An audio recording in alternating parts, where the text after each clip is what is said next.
Hello, I'm Mike Lux of American Family Voices.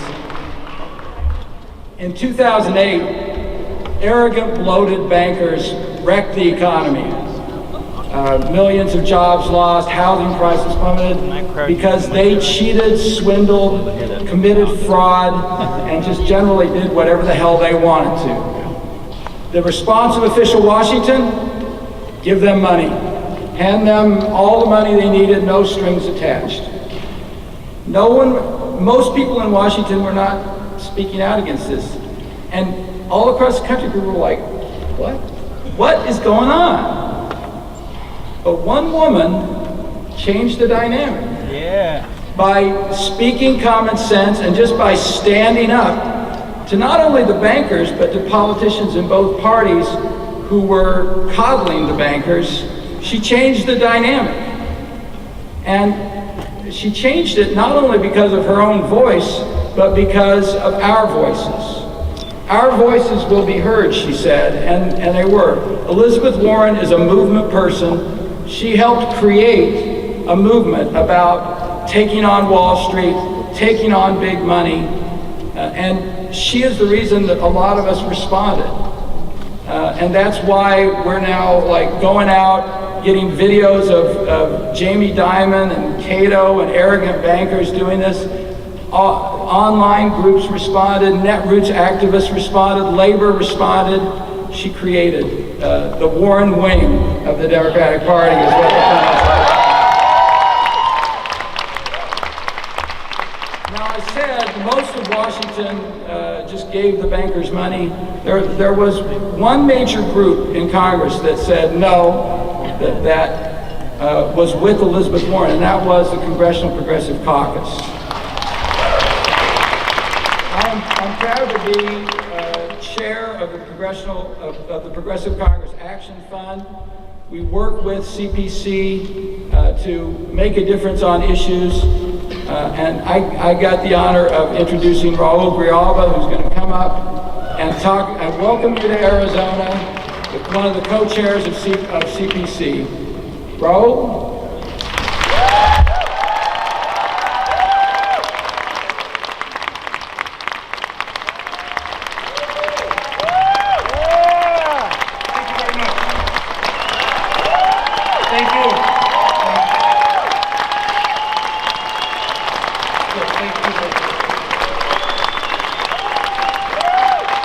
I want to thank Netroots, all of you for being here. Welcome to Arizona. And I want to take a special time to thank my dear friend, leader of the Progressive Caucus, Mr. Keith Ellison, who is also with us. And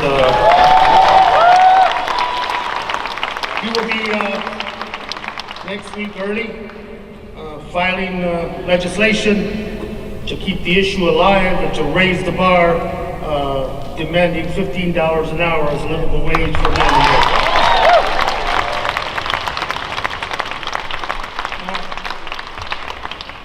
A good friend and member of the Progressive Caucus, in whose district we are having this conference, gentleman, Congressman Ruben Gallego.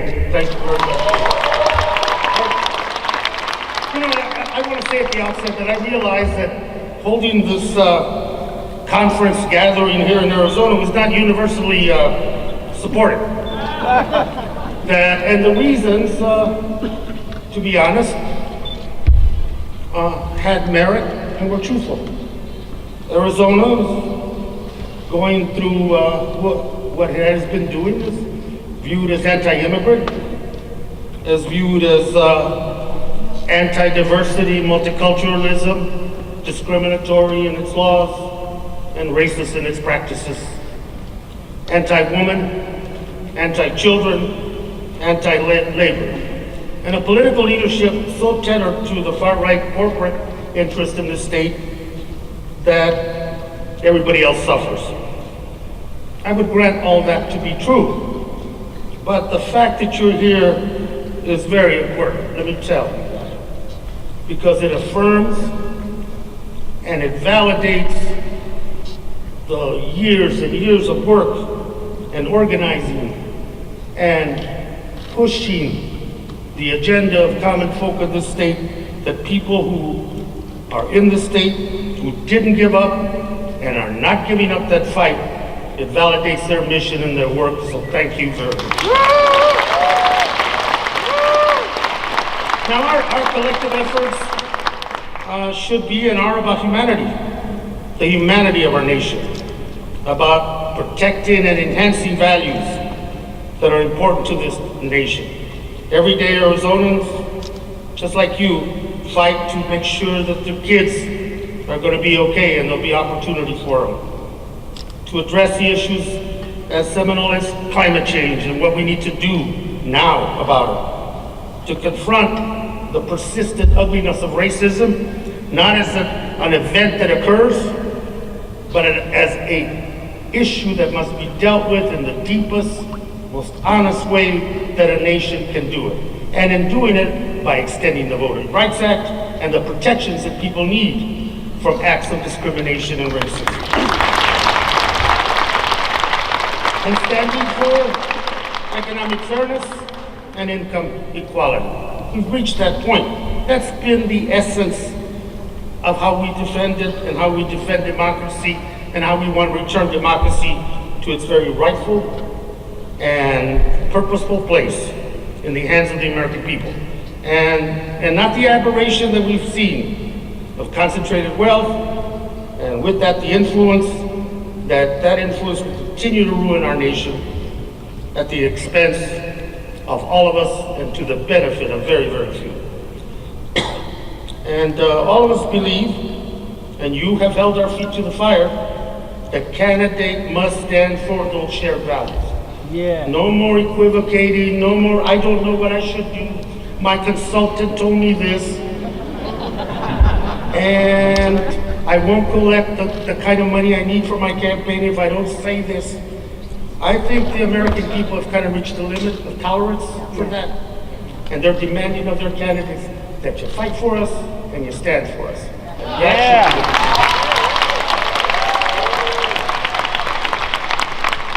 And I have a privilege of introducing one of my heroes. Before I want to talk about a story very much Arizona, very much America. A story about the spirit of people and why I remain an optimist and hopeful about what's going to happen for this nation of ours that we love so much in the future. I visit schools as part of the good part of my job. And at Mission View Elementary School, I went to visit a 5th grade, and it came to, what do you do, Congressman, how much money do you make? Great kid questions, because they have no filters. And the young lady asked me, Carmen, asked me, Mr. Grijalva, my mom was deported 3 years ago. Me and my little brother and sister are here. We're staying with a relative, but when can you and the government and Obama bring my mom back? And then she couldn't finish her story because she started to cry. Now in this classroom were little babies across the racial spectrum. Native American, African American, white, a beautiful, beautiful little rainbow in that classroom. And what did those kids do? Because they're not in the same situation as Carmen. They all felt for her when she cried. They all hugged her. They all comforted her. And I tell you that story because I think those kids probably, if nothing else to me, expresses those shared values that we have as a country. And that those kids are telling us in that 5th grade classroom that they're above the pettiness that goes on, that they're comforting a person they love, and that's what we need to do in this room and in our daily lives, to assure those children in that 5th grade room that their comfort and their care and their love for their classmate is right, moral, and that we're going to defend and protect it.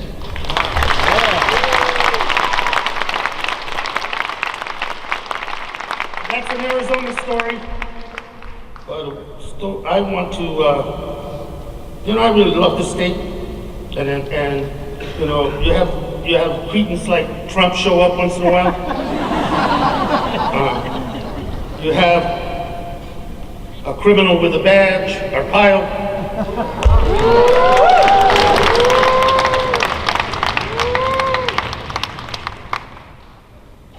You have governors whose idea of governance is what's in it for me and my friends.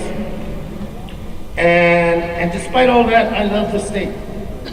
This state, it is not a question of going blue, it is a question of going in a very progressive, right way. And I hope that I live to see the day when Carmen and her little classroom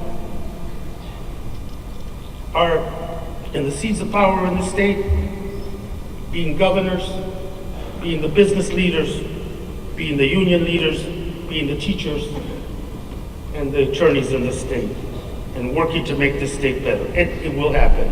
I will continue with that optimism forever. Let me take a chance. Raul, could you introduce Senator Elizabeth Warren? There's nothing that I could say that you already know. But as an elected official, let me introduce a colleague who has set a tone and an example for us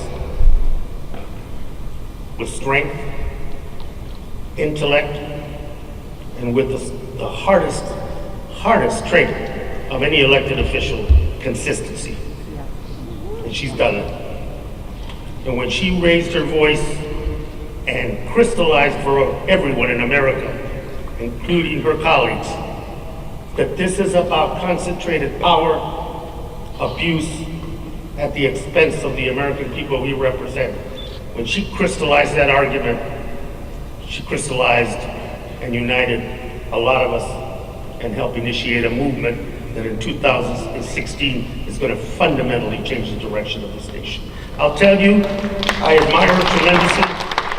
I think that her voice is not just needed now, it is going to be needed for this nation to grow out of its malaise that it's in now.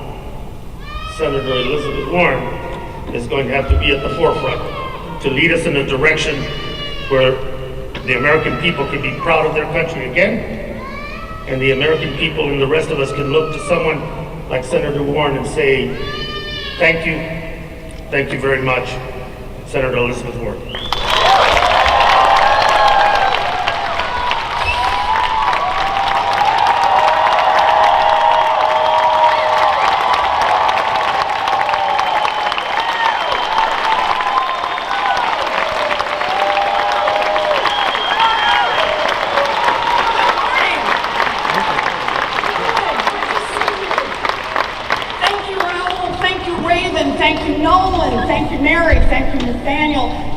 Thank you for bringing us all together. It is so good to be here.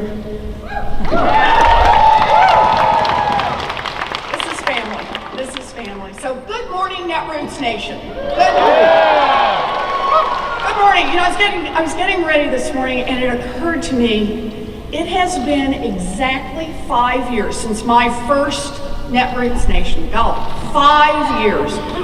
So much change, so much progress.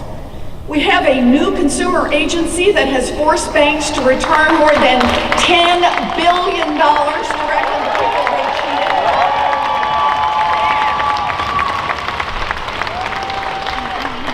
Equal marriage in every state in the union. Proof positive that in the end, love wins. All right. Comprehensive health care reform all across this country. We're getting there. Confederate flags coming down.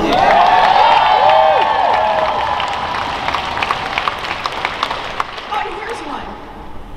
That guy who was senator from Massachusetts 5 years ago, now sends around shirtless pictures of himself and sells diet pills. Seriously. Look it up. Okay, that's a lot of change. And yet, some things are constant. Some things are never changing. 5 years. 5 years. I am not going to point fingers or name names, but I see a lot of friends out there who are just as hungover from a night of karaoke as you were 5 years ago. Now look, I know there was some controversy about being in Arizona, and it's not because it is hot enough out there to melt your flip-flops. But I want to start right off the bat, before we get any further in this, as loud as I can. No ifs, no ands, no buts. Arizona's SB 1070 is a stupid law. It is stupid, it is racist, it is unconstitutional, and it should be struck down.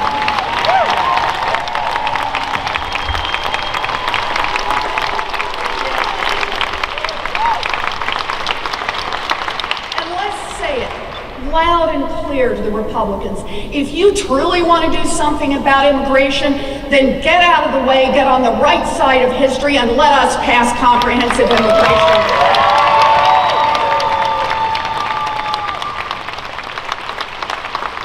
Now, last year I came to Netroots to talk about what we believe in. Immigration reform was high on that list, along with equal pay for equal work, along with raising the minimum wage, Social Security, climate change, marriage equality, Wall Street reform. It was a very long list. But if you weren't with us in Detroit, don't worry. Sarah Palin did a fascinating line-by-line analysis of the whole thing on YouTube. Deep. But look, no matter who wants to make fun, yes, we do talk about our beliefs. We talk about our values. We talk about what it means to be a progressive, because these are the things that define what we're fighting for. And here's the heart of it. We believe that the real strength of this country starts with people, not with corporations.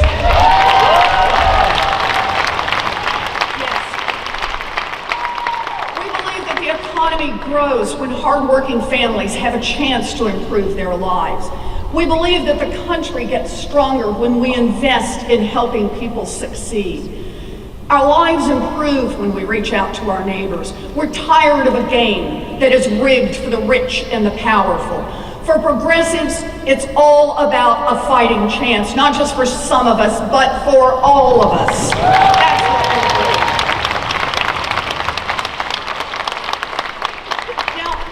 The naysayers, the lobbyists, and the public relations machines, the political pundits and the talking heads, the well-greased politicians and the oh-so-important experts who write off our values as too liberal, too unrealistic to be in the mainstream.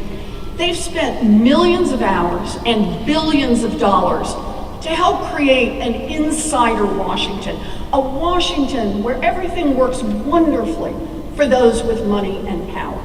They have built the ultimate cozy, comfy game that is rigged for the insiders. It's the Washington where, despite all the down-home ads that run during election season, the values of the American people are mostly ignored. Now, Insider Washington watched one of its own representatives nearly die from a gunshot to the head just 100 miles from here, and then refused to hear the country's calls for common sense gun reform. Insider Washington worries that we've been too tough on Wall Street, while the American people know that banksters who broke our economy belong in jail.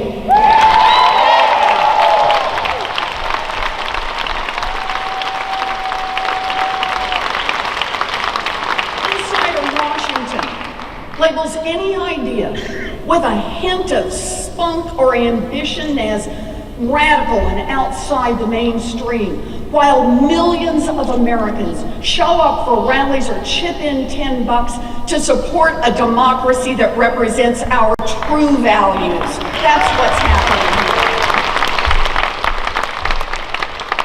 Well, I'm here to make an announcement to Insider Washington. America is far more progressive than you are. Yeah. When it comes to the economy, when it comes to building a future, Americans across this country know the direction we should head. And if we give them a chance, they're ready to go there. Yeah. So I wanted to start this morning by saying, let's look at some facts. I want to put some facts, and we can post the numbers in the footnotes later. But look at the facts about America. Last November, when Democrats across the country had a truly terrible day, four Republican states voted to raise their minimum wage.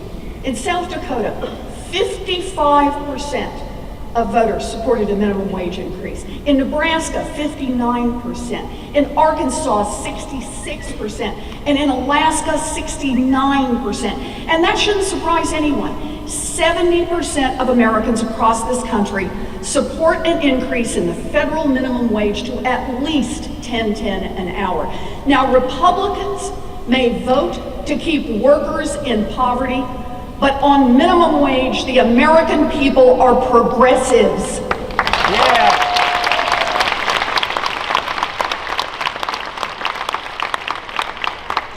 Progressives believe that students shouldn't be crushed by debt, and the federal government should not make a profit on student loans.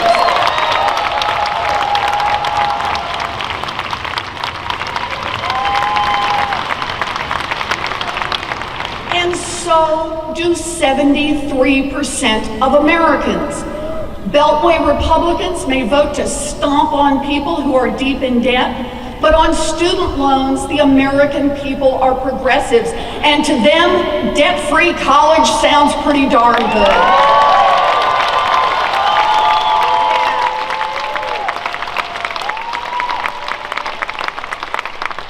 Progressives believe that people should be able to care for sick family members without fear of losing their jobs, and so do 80% of Americans.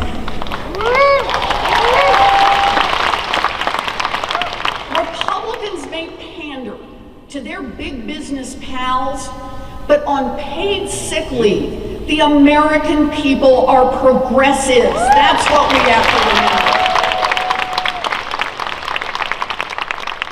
Progressives believe that millionaires and billionaires should pay the same taxes as their secretaries, and so do 2/3 of all Americans. Republicans may support special breaks for the rich and powerful, but on tax fairness, the American people are progressives. Progressives believe that after a lifetime of work, people are entitled to retire with dignity, and that means a commitment to strengthening and expanding Social Security. And 79% of likely voters in last year's election also supported increasing Social Security benefits. So Republicans may try to cut benefits, but on Social Security, the American people are progressives, and they are ready to take on the retirement crisis in this country.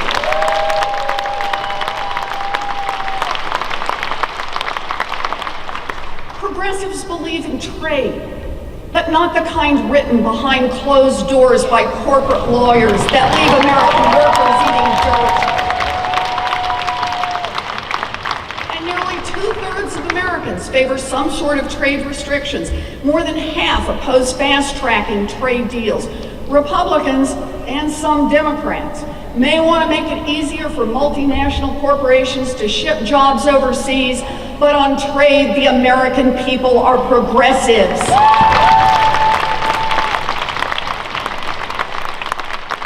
Progressives believe that powerful corporations and billionaires have far, far too much influence over our politics, and their stranglehold over our government rigs the system. Nearly 3/4 of America agrees. Now, Republicans may cozy up to their billionaire sugar daddies, but on campaign finance and Washington reform, the American people are progressives.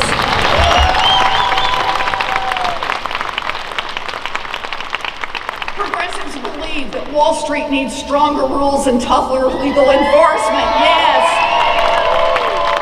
And 5 years after Dodd-Frank, it's time to stop pretending and really end too big to fail with rules like Glass-Steagall.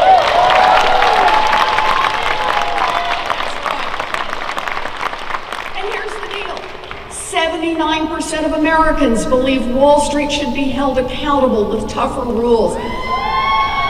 And there they are. Beltway Republicans may be willing to let the biggest banks break our economy again, but on Wall Street reform, the American people are progressives.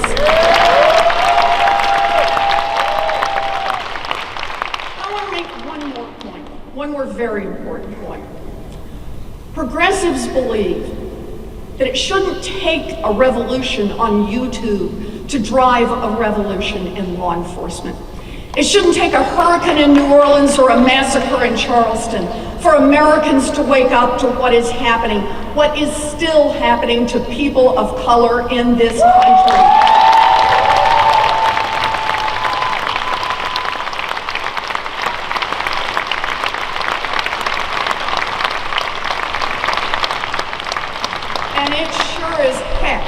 Shouldn't take poll numbers to unite us in our determination to build a future for all of our children.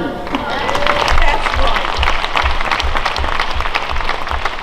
Now look, House Republicans may still want to fly the Confederate flag, and Republican leaders may cower in the shadow of Donald Trump, but the American people understand that Black Lives Matter and America is not a country that stands for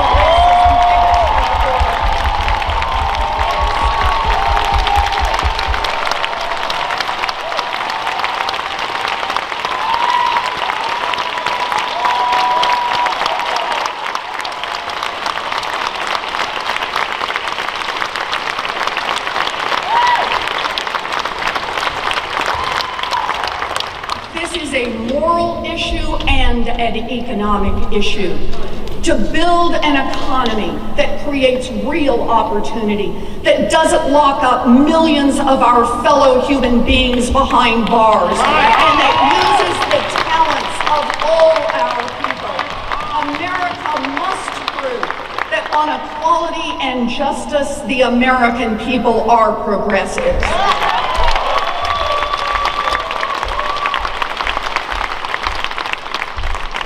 I don't care what Insider Washington says. They can be oh so sophisticated, and they can tell us how our ideas are too progressive, too far left, or just not realistic. But here at Netroots Nation, we have news for Insider Washington.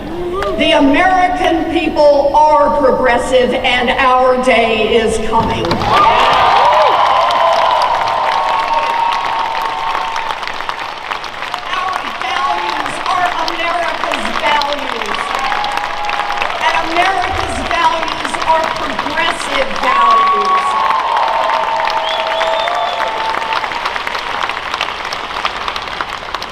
So that raises the question, and this is what I really wanted to talk with you about.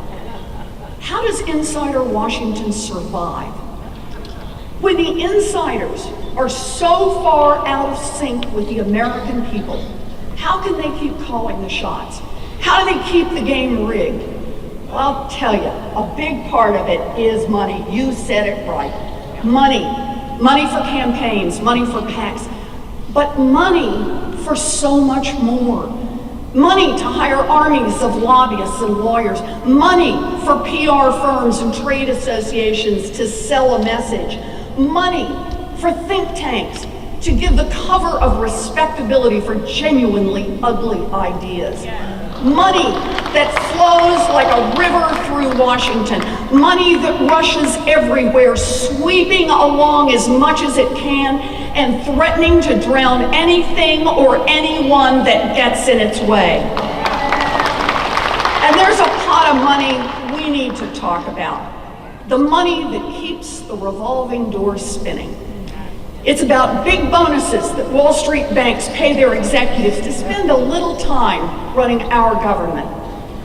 And about the big payoffs that these big banks offer when people leave government and head to Wall Street. I just want to talk about one example of those revolving doors.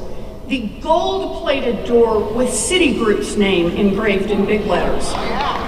How fast has that revolving door spun?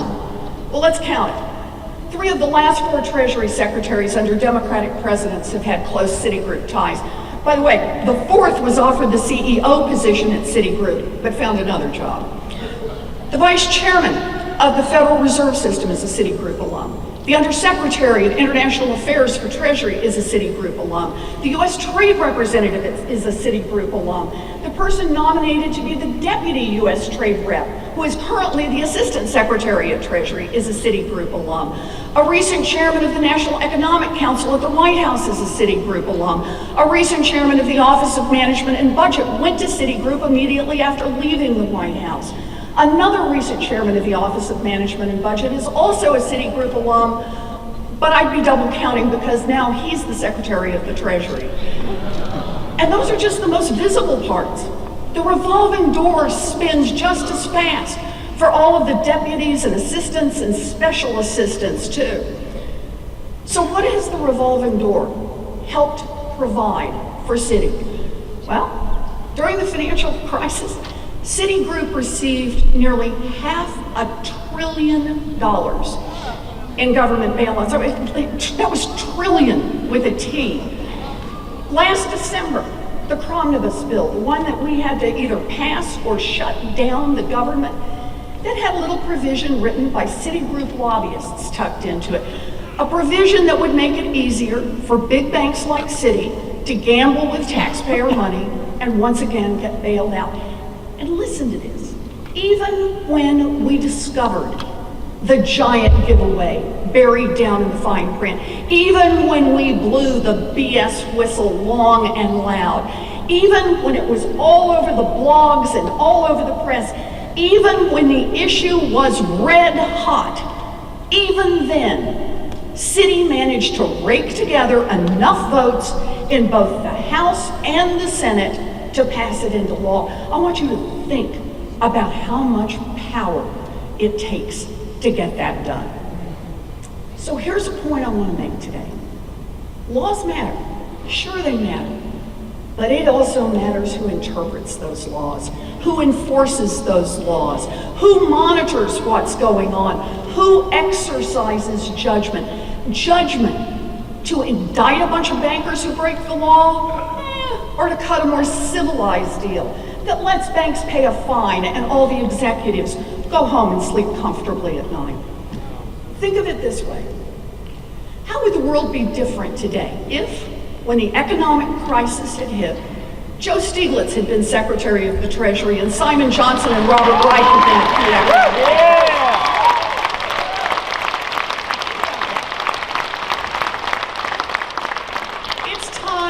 to wake up and smell the coffee. Personnel is policy. Wall Street insiders have enough influence in Washington already without locking up one powerful job after another in the executive branch of our government. Sure, private sector experience can be valuable. No one ever said otherwise. But there is a point at which the revolving door compromises the public interest, and we are way beyond that point.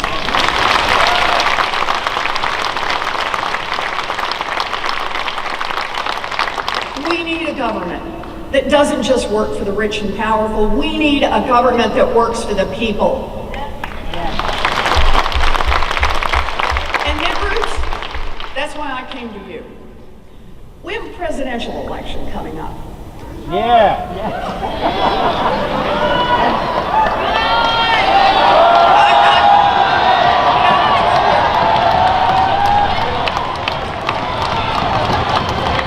on, I need your help on this. I think that anyone running for that job, anyone who wants the power to make every key economic appointment and every key nomination across the federal government should say loud and clear, we don't run this country for Wall Street and mega corporations, we run it for people.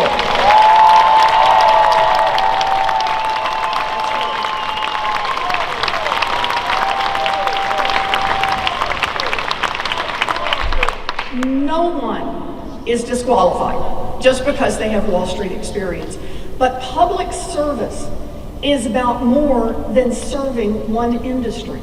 Anyone who wants to be president should appoint only people who have already demonstrated that they are independent, who have already demonstrated that they can hold giant banks accountable, who have already demonstrated that they embrace the kinds of ambitious economic policies that we need to rebuild opportunity and a strong middle class in this country.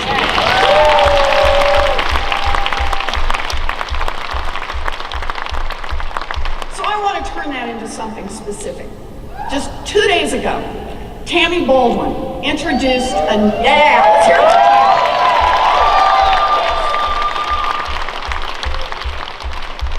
All right, just a couple of days ago, Tammy Baldwin introduced a new bill to slow down the revolving door. And I want to help out here.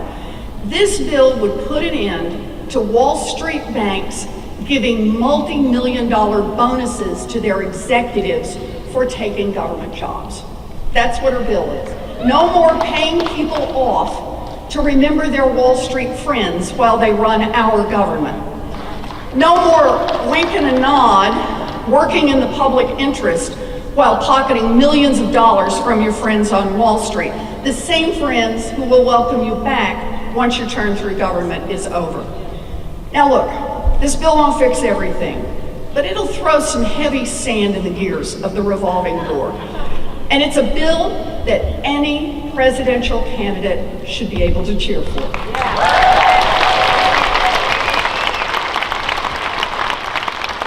that's why I'm here today. I'm here today because I need your help, Netroots Nation. The country needs your help.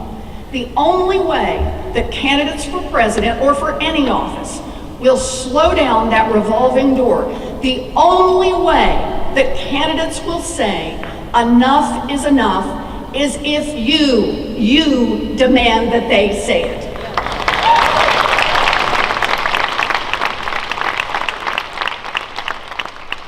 We're running out of time. The middle class in this country has been hacked at, squeezed, and hammered, and it's nearly at the breaking point. Unions are under brutal attack. With no job growth in the middle, the poor are trapped with opportunity only a distant dream. A generation of young people is caught in a slow growth economy in the US while giant corporations are building their investments overseas.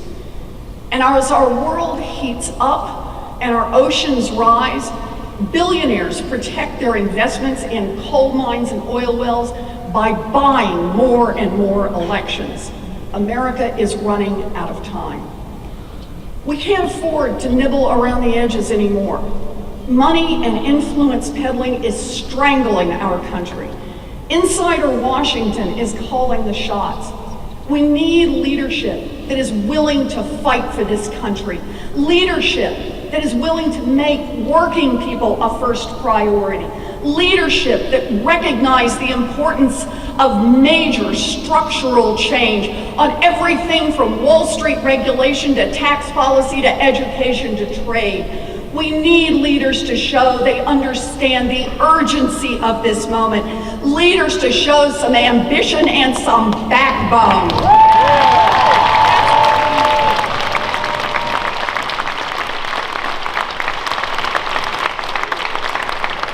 You heard the numbers. I started with the numbers.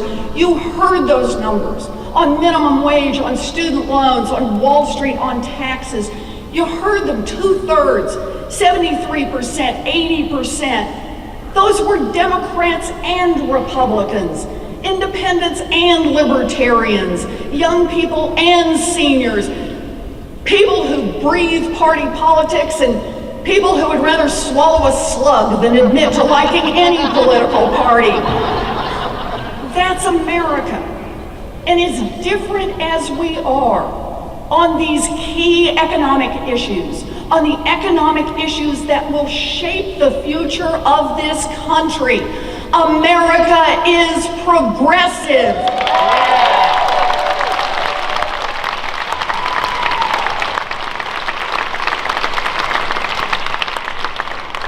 But Insider Washington can't hear you.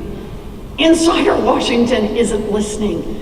Insider Washington turns its back. So it's on us. It's on us to show that our agenda is America's agenda, and that America's agenda is a progressive agenda.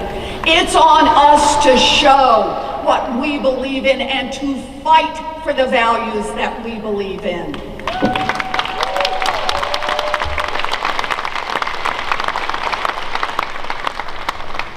I'm here today because there's one thing I know. You don't get what you don't fight for. Yeah. So I came to Netroots because we need fighters out there. We need fighters who are ready to say enough to Insider Washington. Fighters who are ready to fight for America's agenda, for a progressive agenda. Are you ready to fight?